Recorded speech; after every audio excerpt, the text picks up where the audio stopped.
వీక్షకులందరికీ నమస్కారం. 2025వ సంవత్సరంలో షడ్గ్రహ కూటమి వస్తూ ఉన్నది.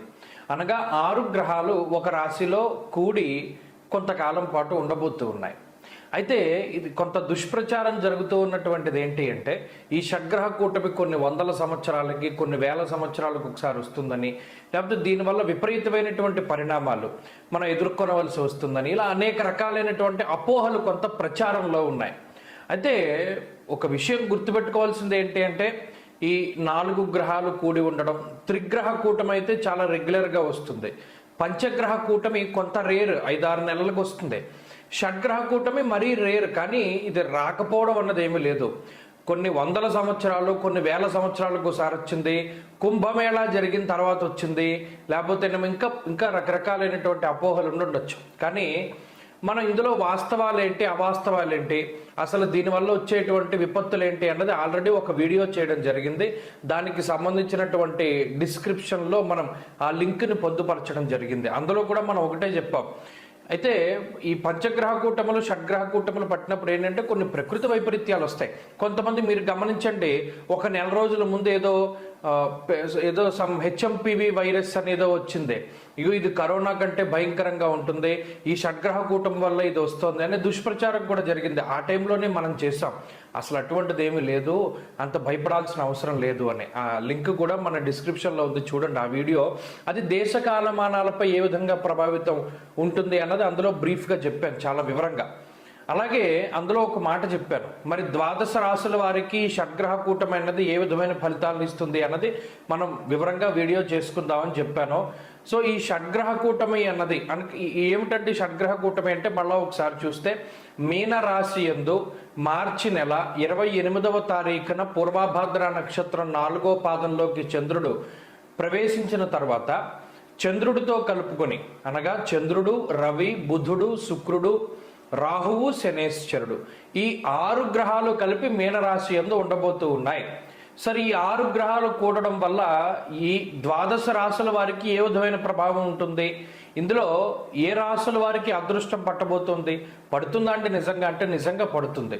ఏ రాశుల వారికి దురదృష్టం, నిజానికి అది దురదృష్టం అనకూడదు, కానీ ఏదైనా కొంత విపత్కరమైనటువంటి స్థానాల్లో కనుక ఈ గ్రహాలు పడితే అది కొంత ఇబ్బందే. కాబట్టి ఏ రాశులకి ఇది మంచిది, ఏ రాశులకి చెడు అనేటువంటిది మనం తెలుసుకుంటే, ఈ రాశులకి మంచిది అని నేను చెప్పేశాను అనుకోండి, మీరు పూర్తిగా చూడట్లా మానేస్తున్నారు. ఏ రాశులకి చెడు అని చెప్పేసినా కూడా మీరు చూడట్లా మానేస్తున్నారు. ఎందుకు? మంచి అయితే మంచి ఉంది, చెడైతే ఇక చెడే కాబట్టి వినేదే ఉందని మానేస్తున్నారు. అలా కాకుండా ఈ వీడియో పూర్తిగా చూడండి. మకర రాశి వారికి మరలా ఈ షడ్గ్రహ కూటమి ఏం చేస్తుంది, మిశ్రమమైనటువంటి ఫలదాత. నిజానికి చెప్పాలంటే దీంట్లో 70% శుభ ఫలితాలే ఉన్నప్పటికీ, అంటే రవి, శనేశ్వరుడు ఈ 2 గ్రహాలు చాలా యోగిస్తూ ఉంటాయి. మిగతా గ్రహాలు మిశ్రమంగా ఉన్నాయి కాబట్టి ఈ మకర రాశి వారికి ఇది మిశ్రమమైనటువంటి కాలం, అంత చెడు కాదు. అలాగే ఒక 50-60% మంచే జరుగుతుంది, కానీ చెడేమీ జరగదు. కానీ షడ్గ్రహ కూటమి రావడం వల్ల అయితే వీళ్ళకి ఏం కొత్త మార్పులు రావు. వచ్చిన అడపాదడప ఏదైనా చిన్న ఇంక్రిమెంట్లు కానీ చిన్న ఆనందాలు వీళ్ళు పొందలేకపోయినటువంటివి ఏమైనా జరగడానికి అవకాశం ఉంటుంది. ఇక్కడ ఒకటి జరుగుతుంది, మిమ్మల్ని ఇబ్బంది పెట్టిన వాళ్ళు, మిమ్మల్ని బాధ పెట్టిన వాళ్ళు బాధపడడం అన్నది మీకు కనబడుతూ ఉంటుంది. అదొకటి మకర రాశి వారికి ఉంటుంది. ఇక కుంభరాశి వారి స్థితిగతులు కూడా సాధారణమే. ఇక్కడ 2వ స్థానంలో షడ్గ్రహ కూటమి పట్టడం వల్ల కుంభరాశికి ఏమంత ప్రమాదకరమైన పరిస్థితులు ఉండవు. 2వ స్థానం ఏంటంటే మణిర్ముక్త ఫలం స్వర్ణం రత్నధాతు కదంబకం అన్నారు. ఇక్కడ 2వ స్థానంలో ఏదైనా గ్రహాలు ఎక్కువగా ఉండడం వల్ల ఏ పని చేసినా బెడిసి కొడుతూ ఉంటుంది. అయితే అది ఆల్మోస్ట్ వీళ్ళకి చాలా కాలం నుండి అలవాటు అయిపోయింది. ఎందుకంటే ఏ పని తలపెట్టినా కూడా చాలా ఇబ్బందులు పడుతూ ఉన్నారు. సరే, ఇది మనం అనుకున్నాం కదా, అవుతుందో అవ్వకపోతుందో అన్న భావనకు వచ్చేసినటువంటి వారు ఉంటారు. అది పుణ్యకాలం. సూర్యుడు తన యొక్క దక్షిణ దిక్కు సంచారాన్ని వదిలిపెట్టి మరలా ఉత్తరానికి సంచారం చేసేటువంటి పరమ పవిత్రమైనటువంటి కాలం. ఆ సూర్యుని యొక్క మార్పు ద్వారా 12 రాశులపై ఆ రవి యొక్క మార్పు ప్రస్ఫుటమైనటువంటి ప్రభావాన్ని చూపెడుతూ ఉంటుంది. ప్రత్యేకించి ఆత్మశత్రోత్సాహ వన పర్వతాది పితృకారకో సూర్య అన్నారు. అంటే ఈ సూర్యుడే మన కాల గణనకి పంచాంగములకి, దినములకి, నక్షత్రములకి, గ్రహాలకి కూడా, వీటన్నిటికీ కూడా ఆయన అధిపతి. ఆయన ఆధీనంలోనే సృష్టి నడుస్తూ ఉన్నది. అందుకని ఆయన్ని ప్రత్యక్ష నారాయణుడు అన్నారు. సూర్యుడు లేకపోతే ఏమీ లేదు. మరి అటువంటి సూర్యుని యొక్క మార్పు ద్వారా ద్వాదశ రాశులు ఏ విధంగా ప్రభావాన్ని చెందుతూ ఉన్నాయి, ఏ విధమైనటువంటి ఫలితాలు, ఎందుకంటే సూర్యుని యొక్క మార్పు మాసం, మాసార్ధత కుజ బుధ శుక్ర రవిర్మాసం అన్నది శాస్త్రం. అంటే ఒక నెల రోజుల పాటు రవి యొక్క ప్రభావం ఉంటుంది. రోజుకి 1 డిగ్రీ చొప్పున రవి సంచరిస్తూ ఉంటారు ప్రతి రాశి యందు కూడా. రాశికి 30 డిగ్రీలు ఉంటే రోజుకు 1 డిగ్రీ చొప్పున 30 రోజుల పాటు ఒక రాశిలో సంచారం చేస్తారు. మరి ఇలా ఒక నెల రోజుల్లో సంచరించేటువంటి సూర్యుడు ఈ మకర సంక్రమణం చేసినప్పుడు జనవరి నెల 15వ తారీఖు నుండి ఫిబ్రవరి నెల 15వ తారీఖు వరకు కూడా ఆయన మకర రాశి ఎందే, అంటే ఉత్తరాషాఢ నక్షత్రం 2, 3, 4 పాదాల్లోనూ, శ్రవణం 4 పాదాల్లోనూ, ధనిష్ట మొదటి 2 పాదాల్లోనూ ఆయన సంచారం సాగినంత వరకు కూడా ద్వాదశ రాశుల్లో ఏ రాశి వారికి శుభ ఫలితం ఉంటుంది, ఏ రాశి వారికి మిశ్రమ ఫలితం ఉంటుంది, ఏ రాశి వారికి చెడు ఫలితాలు వస్తాయి అనేటువంటిది తెలుసుకోవాలి. ఎందుకంటే మనకు ఉన్న పండగల్లో అన్ని కూడా పెద్ద పండగ ఇదే.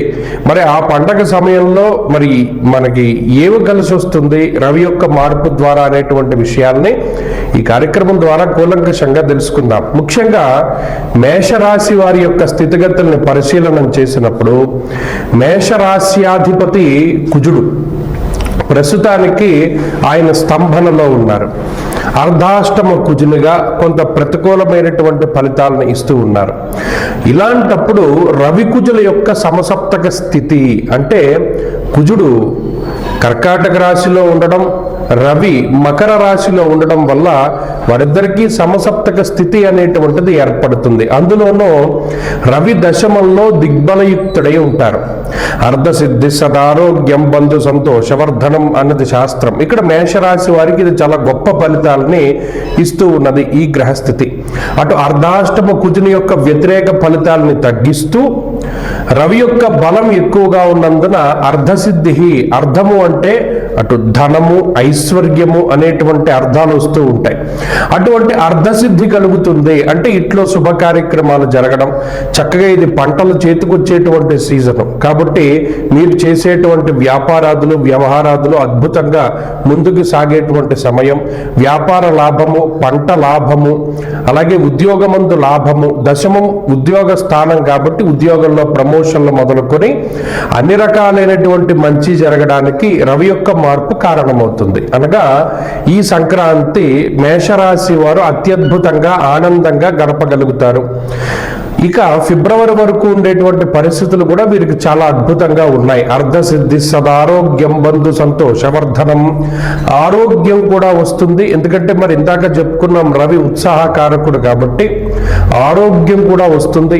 అలాగే బంధుమిత్రులతోటి చక్కగా ఆనందంగా కాలాన్ని గడపబోతారు అనేటువంటి విషయాన్ని కూడా మనం చూడొచ్చు. కాబట్టి మేషరాశి వారికి ఇది చాలా అద్భుతమైనటువంటి కాలంగా మనం చెప్పవచ్చును. ఇక వృషభ రాశి వారి యొక్క స్థితిగతులను గనక పరిశీలన చేస్తే వృషభ రాశికి ఇది 9వ స్థానం. నిజానికి చెప్పాలి అంటే ఒక నెల రోజులుగా డిసెంబర్ 15వ తారీఖు నుండి జనవరి 15 వరకు కూడా రవి అష్టమ స్థాన స్థితులై వృషభ రాశి వారికి కొంత వ్యతిరేక ఫలితాలు ఇస్తూ ఉన్నారు. దుర్దోష శత్రు సంవాదో గమనం మీద మీరు గమనిస్తే గత నెల రోజులుగా ఏం పని ఉండదు. ఒకవేళ ఏదైనా కష్టసాధ్యమైన పనులు చేసి, అంటే ఎంతో కష్టపడి పనులు చేస్తూ ఉన్నా ప్రతిఫలం తక్కువగా వస్తుంది. అలాగే అనవసరమైన ప్రయాణాలు ఎక్కువ, శరీరం అలసిపోవడం ఎక్కువ, ఉత్సాహం ఉండదు, నీరసము, నిస్సత్వ ఇవి ఎక్కువగా ఉంటాయి. మరి అటువంటి పరిస్థితుల నుండి దాటి అష్టమ రవి యొక్క దోషాన్ని పోగొట్టుకొని ఇప్పుడు 9వ స్థానంలోకి రవి ప్రవేశించడం ఈ రాశి వారికి కొంత మంచి విషయంగా చెప్పచ్చు. అయితే 9వ స్థానం రవికి అంత అనుకూలమైన స్థానం కాదు. ముఖ్యంగా పితృకారకుడికి 9వ స్థానము అనేటువంటిది గోచారంలో విచారే నవమే రవు అన్నది శాస్త్రం. అంటే దానిలో కూడా ఏవో రకరకాలైనటువంటి విచారములు అవి కూడా ఉంటాయి అని శాస్త్రంలో చెప్పినప్పటికీ కూడా అష్టమ రవితో పోల్చుకుంటే 9వ రవి పర్వాలేదు. కాబట్టి ఈ సంక్రాంతికి వృషభ రాశి వారికి కొంత అనుకూలమైనటువంటి ఫలితాలను మనం ఆశించవచ్చు. అంటే అటు అనారోగ్య సమస్యలు తగ్గడం, అనవసరమైన ప్రయాణాలు తగ్గడం ఇత్యాది విషయాలన్నీ కూడా ఈ రాశి వారికి పాజిటివ్గా ఉన్నాయి. అంతేకాకుండా ఈ నవమ స్థానంలో రవి ఉండడం వల్ల కొంత ధనాన్ని ఖర్చు చేస్తారు, కొంత ధన వ్యయం అవుతుంది అనేటువంటి విషయాన్ని కూడా దృష్టిలో పెట్టుకోవాలి. అందువల్ల ఎటువంటి జోద క్రీడల జోలికి వీరు వెళ్ళకూడదు. అలాగే ఎక్కడా కూడా ఇన్వెస్ట్మెంట్ చేసేటప్పుడు చాలా జాగ్రత్తగా ఉండాలి. ఈ నెల రోజుల పాటు ఉద్యోగ మార్పు చేసేటువంటి వారు చాలా జాగ్రత్తగా ఆలోచించి చేస్తూ ఉండాలి. ఇత్యాది విషయాలన్నింటినీ కూడా దృష్టిలో పెట్టుకుని కొంత ఇబ్బంది అయితే తగ్గింది, కానీ పూర్తి స్థాయి ఆనుకూల్యత రాలేదు కాబట్టి కొంత జాగ్రత్తగా ముందుకు వెళుతూ ఉండడం.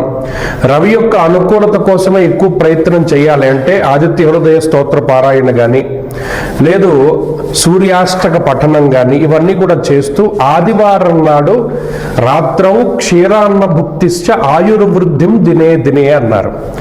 ఆదివారం నాడు ప్రత్యేకించి క్షీరాన్నాన్ని భుజించడం, రాత్రిపూట కూడా క్షీరాన్నాన్ని భుజించడం వల్ల ఆయుర్వృద్ధి కలుగుతుంది అని చెప్పి శాస్త్రంలో చెప్పారు. కాబట్టి చక్కగా ఈ యొక్క పనులను ఆచరిస్తూ సూర్యుడు బలాన్ని పెంపొందించుకుంటూ ఉంటే మంచి ఫలితాలు సంప్రాప్తమవుతాయి.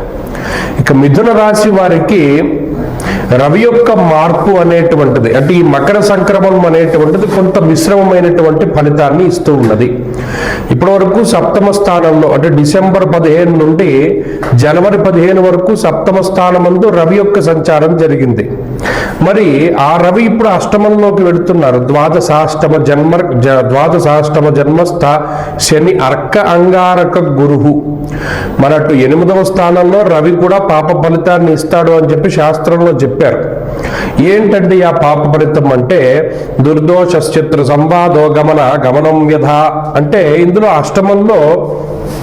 అష్టమం ఆయుర్దాయానికి సంబంధించిన స్థానం, ఆకస్మిక విషయాలకి సంబంధించిన స్థానం, మర్మములకి అలాగే నిగూఢమైనటువంటి విషయాలకి సంబంధించినటువంటి స్థానం, మర్మ అవయవాలకి సంబంధించినటువంటి స్థానం. మరి ఆ స్థానంలో రవి యొక్క సంచారం వల్ల కొన్ని అనారోగ్య సమస్యలకి అది కారణమవుతుంది.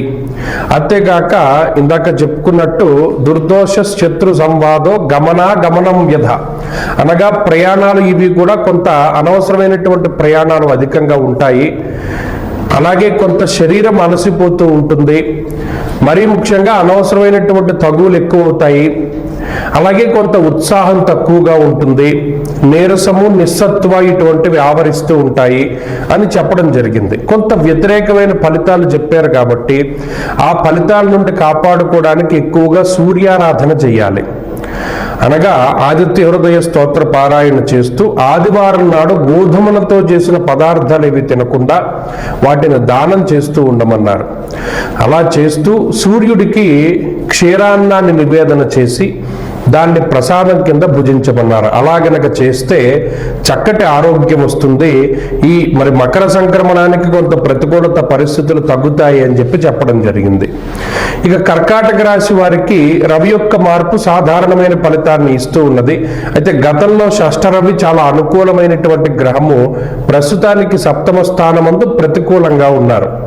సామంత జన విద్వేష ధారా పీడ సుతామయం అన్నది శాస్త్రం. అంటే ఇక్కడ సప్తమ స్థానం అనేటువంటిది కలత్ర స్థానంగా చెప్పబడింది. పుత్రమిత్ర కలత్రాదులు అనేటువంటి వాళ్ళు రుణ సంబంధమైనటువంటి విషయాలు. మరి ఈ సప్తమంలో రవి ఉండడం, అది కూడా దిగ్బల శూన్యుడై ఉండడం వల్ల కొంత భార్యాపుత్రులకు లేదా భార్యా పిల్లలకి కొంత అనారోగ్య సమస్యలు అని చెప్పి చెప్పడం జరిగింది. షష్టంలో యోగించిన రవి సప్తమంలో యోగించారు. అందువల్ల ఏమవుతుంది, సప్తమ స్థానానికి వెళ్లే కొద్దీ కుటుంబపరమైనటువంటి కొన్ని రకాలైనటువంటి చికాకులు బాధించడానికి అవకాశం ఉంటుంది. అనగా మనసు డీలా పడిపోయేటువంటి అంశాలు, వ్యాపారం కానీ వ్యవహారం కానీ కుటుంబం కానీ ఇటువంటివి కొంత ఏదో ఆలోచించేటువంటి విధంగా ఉంటాయి అని చెప్పి చెప్పడం జరిగింది. అందువల్ల ఆ విషయాల్లో కొంత జాగ్రత్తలు తీసుకోవాలి.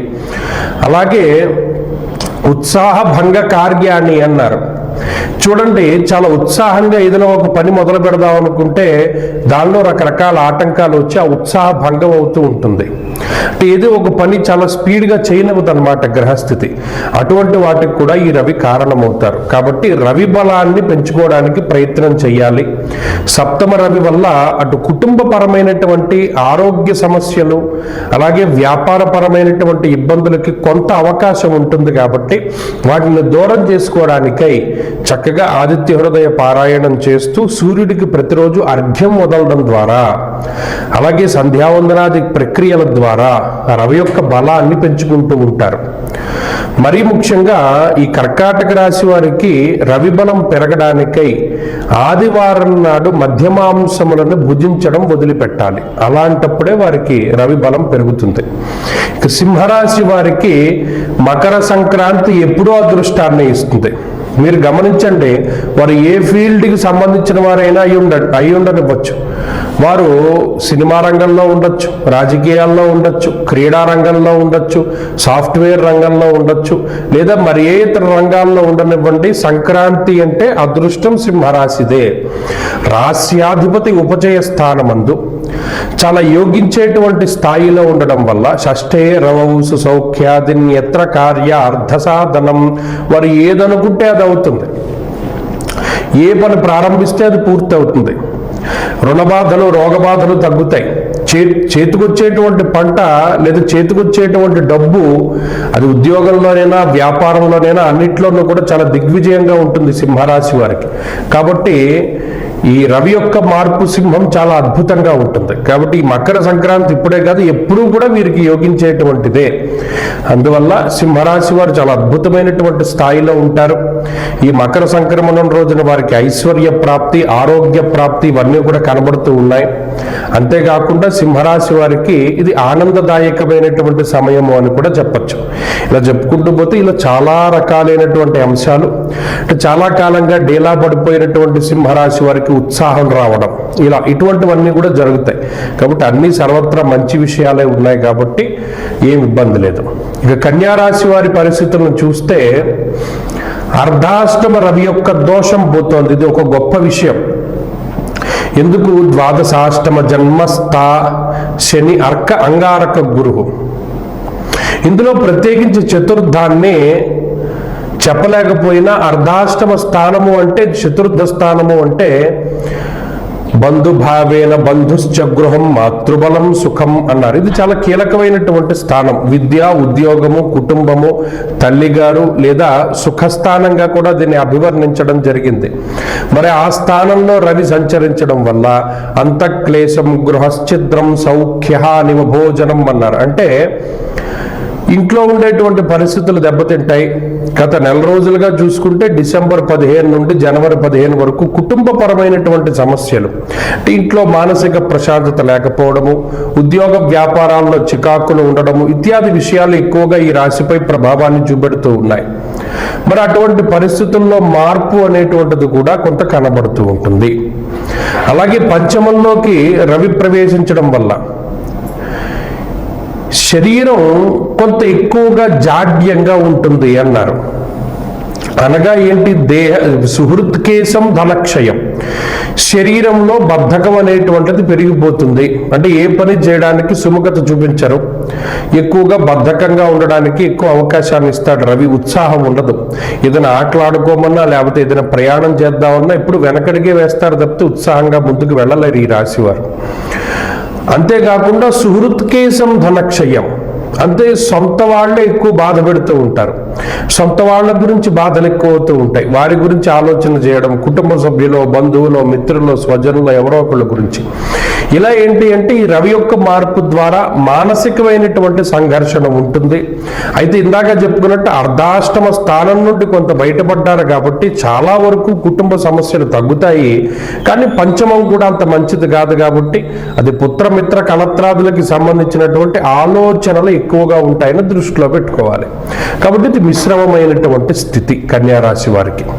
ఇక తులారాశి వారి యొక్క స్థితిగతుల్ని మనం పరిశీలన చేసినప్పుడు తులారాశి వారికి ఇది అర్ధాష్టమ స్థానంగా ఉంటుంది. ఎప్పుడూ కూడా మకరం చతుర్థ స్థానం అవుతుంది తులకి.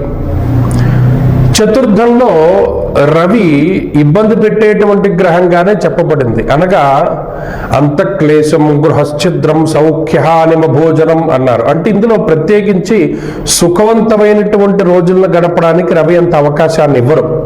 అందులోనూ అది శత్రుక్షేత్రం అవుతుంది కూడాను. దానివల్ల ఏమవుతుంది అంటే కుటుంబపరమైనటువంటి కలహాలు, పిల్లలు లేకపోతే జీవిత భాగస్వామో లేకపోతే మీ తల్లిదండ్రుల్లో లేకపోతే ఇంకొకళ్ళో కుటుంబ సభ్యులు మీరు చెప్పినటువంటి మాటను వ్యతిరేకిస్తూ ఉండడం, కొన్ని సందర్భాల్లో ఉద్యోగ వ్యాపారాదుల్లో కూడా కొన్ని రకాలైనటువంటి చికాకులు రావడం, దాంపత్య జీవనంలో కొద్దిపాటి మనస్పర్ధలు రావడం ఇత్యాది అంశాలన్నీ కూడా ఈ అర్ధాష్టమ రవి వల్ల ఎక్కువ కలుగుతూ ఉంటాయి. ఎందుకు? బంధుభావేన బంధుశ్చ గృహం మాతృబలం సుఖం, అది బంధుభావము అన్నారు. దానివల్ల ఏమవుతుంది? బంధువులతోటి మాట పట్టింపులు లేదా అకారణంగా వాహనాన్ని మార్చడం.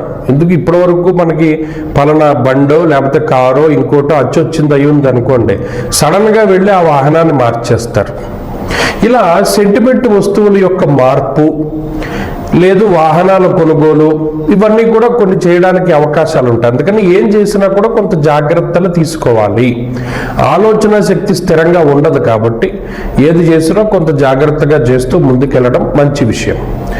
అర్ధాష్టమ రవి ఉన్నప్పుడు కుటుంబ కలహాలు సాధారణం, ఉద్యోగ వ్యాపారాదుల్లో సమస్యలు సాధారణం కాబట్టి ఉద్యోగ వ్యాపారాదుల్లో మార్పులు చేయకూడదు. ఈ విషయాన్ని కూడా దృష్టిలో పెట్టుకోవాలి. రవి బలాన్ని పెంపొందించుకోవడానికి కేజింపావు గోధుమలు దానం చేయాలి. అలా చేస్తూ ఉంటే మంచి ఫలితాలు సంప్రాప్తమవుతాయి. ప్రతిరోజు ఆదిత్య హృదయాన్ని పారాయణ చేయడం వల్ల కూడా మంచి ఫలితాలు వస్తూ ఉంటాయి. ఇక వృశ్చిక రాశి వారికి రవి యొక్క బలాన్ని గనక చూసుకుంటే ఇప్పటివరకు 2వ స్థానంలో ఉన్నారు. మణిర్ముక్త ఫలం స్వర్ణం రత్న ధాతు కదంబకం అన్నారు. 2వ స్థానం రవికి అంత యోగ్యమైన స్థానం కాదు. మరి తృతీయము అది ఉపచయ స్థానం. ఎప్పుడైతే ఉపచయ స్థానమందు క్రూరో బలీచే ధృతే అన్నారు, అంటే లగ్నస్యోపచయే స్థితో గృహపతి క్రూరో బలీచే ధృతే, ఉపచయ స్థానాల్లో పాపగ్రహాలు బలీయమైనటువంటి ఫలితాలను ఇస్తాయి, గోచారమందు శుభ ఫలితాలని కూడా ఇస్తాయి. అందువల్లనే రవి యొక్క మార్పు ఈ రాశి వారికి చాలా అనుకూలం. వృశ్చికానికి ఇది చాలా ముఖ్యం కూడా. ఎందుకంటే ఏ గ్రహము అనుకూలంగా లేదు, చాలా ఇబ్బందులు పడుతున్న తరుణంలో రవి యొక్క మార్పు జరగడం అనేటువంటిది ఈ రాశికి చాలా కలిసి వస్తుంది.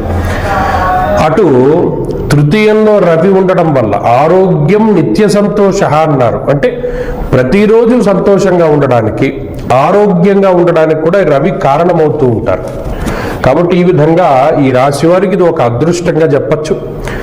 ఆరోగ్యం అభివృద్ధి చెందడానికి, ఐశ్వర్యం ఉండడానికి, కుటుంబ పరిస్థితులు బాగవడానికి అన్ని విధాలుగా కూడా ఈ రవి యొక్క స్థితిగతులన్నీ కూడా చాలా కలిసి వస్తాయి. కాబట్టి వృశ్చిక రాశికి ఇది ఒక గొప్ప శుభ పరిణామము. ఈ మకర సంక్రమణం తర్వాత ఉండేటువంటి ఒక నెల రోజులు కూడా చాలా అత్యద్భుతమైనటువంటి కాలము.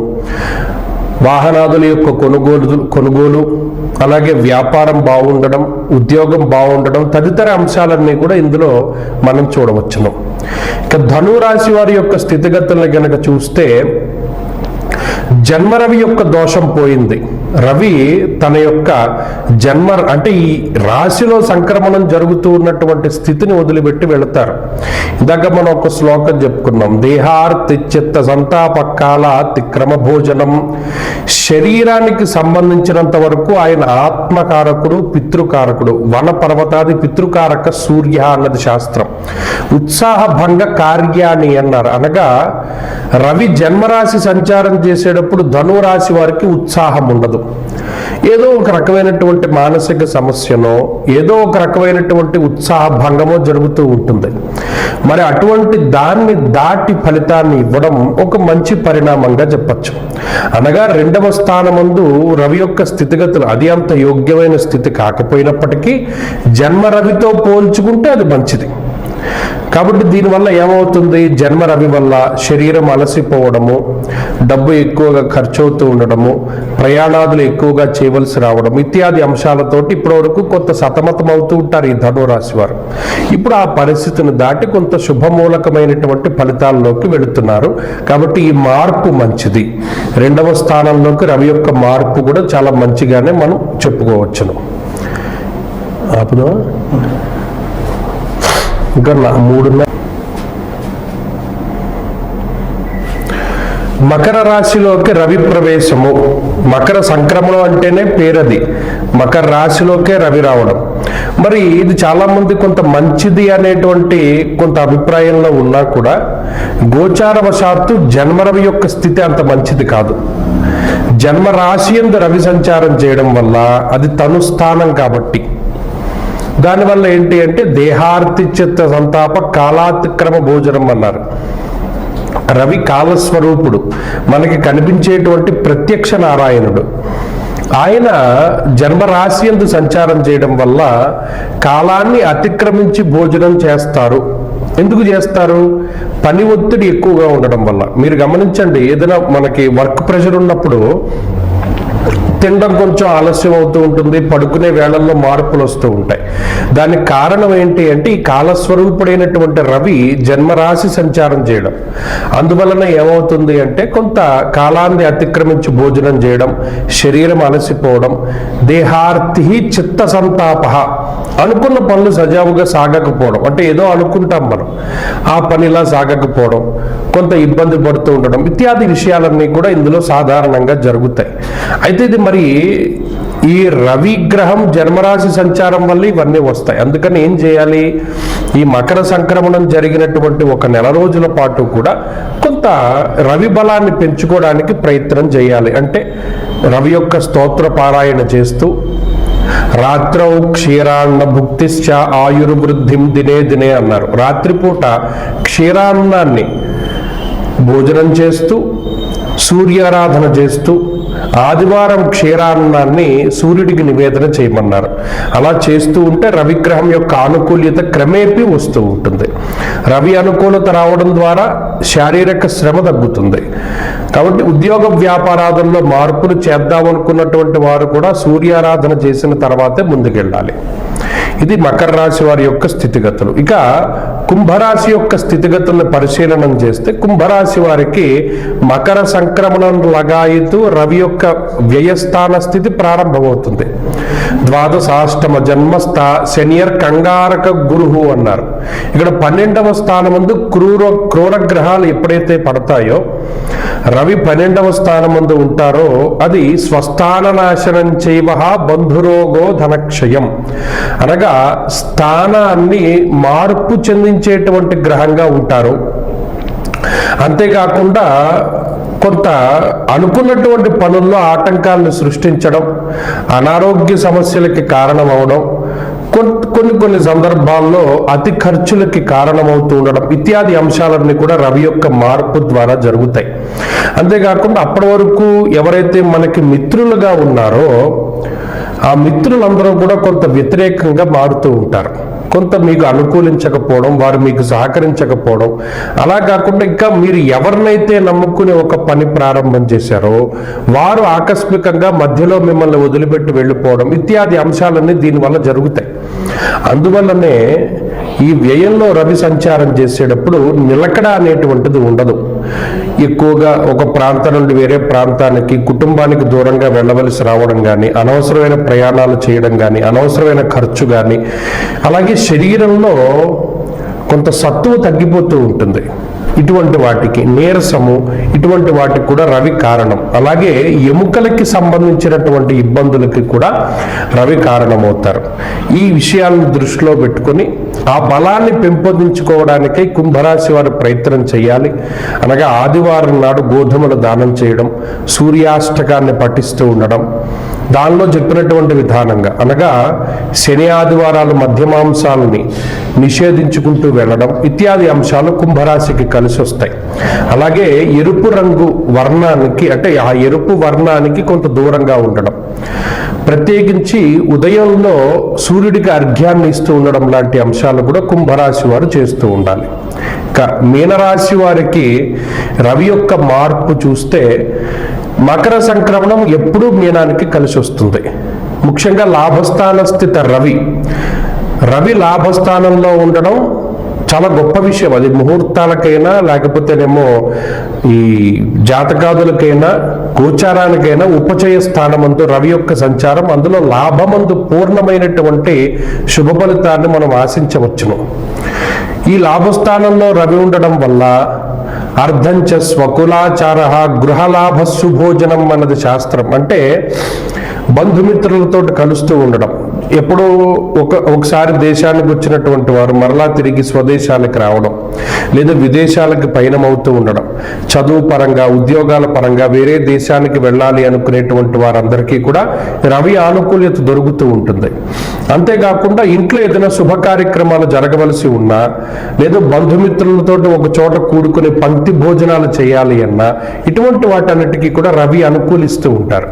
ఉత్సాహాన్ని పెంచుతూ ఆనందాన్ని, ఐశ్వర్యాన్ని, సౌభాగ్యాన్ని పెంచుతూ రవి చాలా గొప్ప ఉపయోగాన్ని కలగజేస్తూ ఉంటారు. అంతేకాకుండా ఉద్యోగాభివృద్ధి, ఆర్థికాభివృద్ధి, ఐశ్వర్యాభివృద్ధి లాంటి అంశాలన్నీ కూడా రవిగ్రహం వల్ల కలుగుతూ ఉంటాయి. అన్ని విధాలుగా కూడా బాగుంటుంది. మీనానికి రవి యొక్క మార్పు, ఈ బలం చాలా ముఖ్యం. ఎందుకంటే మిగతా గ్రహాల యొక్క అనుకూలత చాలా తక్కువగా ఉన్నప్పుడు, ముఖ్యంగా శని రాహువుల యొక్క పీడ ఎక్కువగా ఉన్నప్పుడు రవి అనుకూలించడం అనేటువంటిది చాలా ముఖ్యం. తద్వారా మిగతా గ్రహాల తాలూకు ప్రతికూలతలను తగ్గించడానికి కూడా రవి చాలా గొప్పగా ఉపయోగపడతారు. కాబట్టి ఈ మకర సంక్రమణం మీనానికి చాలా అద్భుతంగా యోగిస్తుంది. మరింత శుభ ఫలితాల కోసమై సూర్యారాధన చేస్తూ ఉండడం కూడా చాలా మంచిది. స్వస్తి.